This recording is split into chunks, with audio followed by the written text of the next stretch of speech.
अस्सलाम वालेकुम। तो आज का टॉपिक बहुत ही इंटरेस्टिंग है।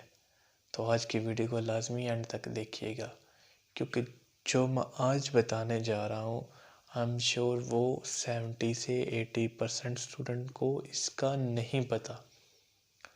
तो चलिए अपने टॉपिक की तरफ चलते हैं। A belong to positive real number. ये मैंने एक पॉजिटिव रियल नंबर लिया है।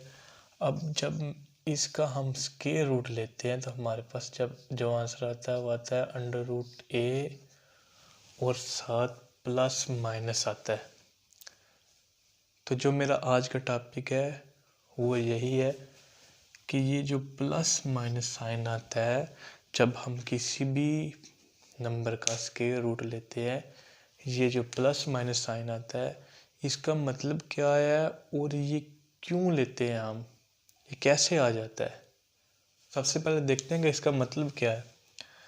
मतलब इसका कि हम ए का स्क्वायर रूट लें तो हमारे पास आंसर आएगा या तो आएगा पॉजिटिव अंडर रूट ए या फिर आएगा negative under root A under root ए। तो ये तो हो गया इसका मतलब। यहाँ पे सोचने वाली क्या बात है कि हम जब भी किसी नंबर का स्क्वायर रूट लेते हैं तो हमारे पास वैल्यू एक होती है, लेकिन जो उसका आंसर आता है वो दो वैल्यूज़ आती है। जैसे मैंने यहाँ पर ए लिया है तो सिर्फ एक वैल्यू था, लेकिन जो इसके आंसर आ रहे हैं वो दो आ रहे हैं, यानी कि प्लस अंडर रूट ए और माइनस अंडर रूट ए। हालांकि हम जब क्यूब रूट लेते हैं किसी भी नंबर का तो हमारे पास आंसर में भी सिर्फ एक ही वैल्यू आती है, तो फिर स्क्वायर रूट में ऐसा क्यों होता है। तो चलिए आज अब इसको भी समझ लेते हैं। अब ये जो नंबर है ना, ये जो दो आंसर आया, अगर मैं इनका इटसेल्फ मल्टीपल लूँ तो आंसर हमारे पास अगेन ये ए आएगा। जैसा कि देख लेते हैं, A under root A multiply under root ए, तो पावर्स बेस सेम है तो पावर्स ऐड हो जाएंगी। हमारे पास आएगा 1/2 प्लस 1/2। यहाँ से आंसर आएगा 2/2। ये 2 से कट गया तो हमारे पास जो आंसर आया वो ए अगेन ए आ गया। अब मैं नेगेटिव अंडर रूट ए लेता हूँ। नेगेटिव अंडर रूट ए नेगेटिव अंडर रूट ए नेगेटिव मल्टीप्लाई नेगेटिव पॉजिटिव। अब दोनों की बेस सेम है तो पावर्स ऐड हो जाएंगी, तो हमारे पास आंसर आएगा 2 से कैंसिल अगेन ए आ गया। ये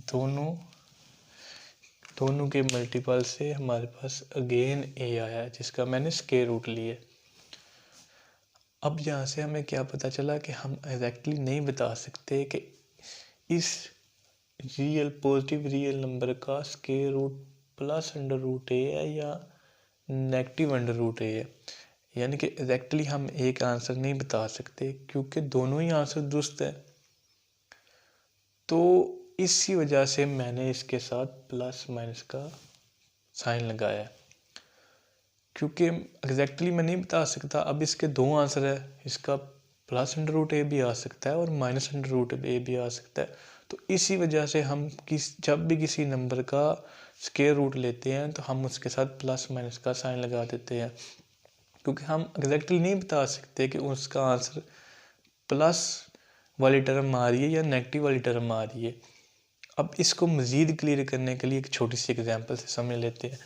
अगर मैं 9 लूँ यहाँ पे, अगर इसका मैं स्क्वायर रूट लूँ तो हमारे पास जो आता है प्लस माइनस 3, यानी कि 9 का स्क्वायर रूट यहाँ तो +3 होगा या -3 होगा।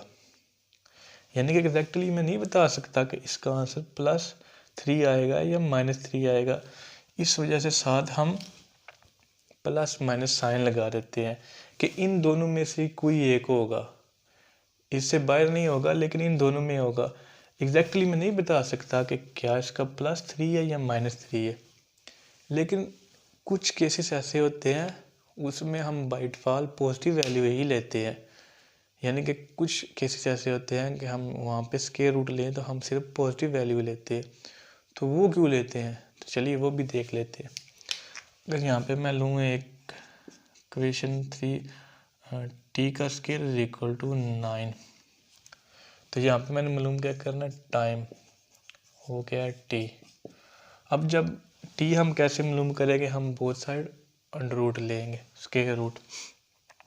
तो आंसर हमारे पास आएगा, जो आंसर हमारे पास आता है वो +-3 आता है, यानी यूजुअल।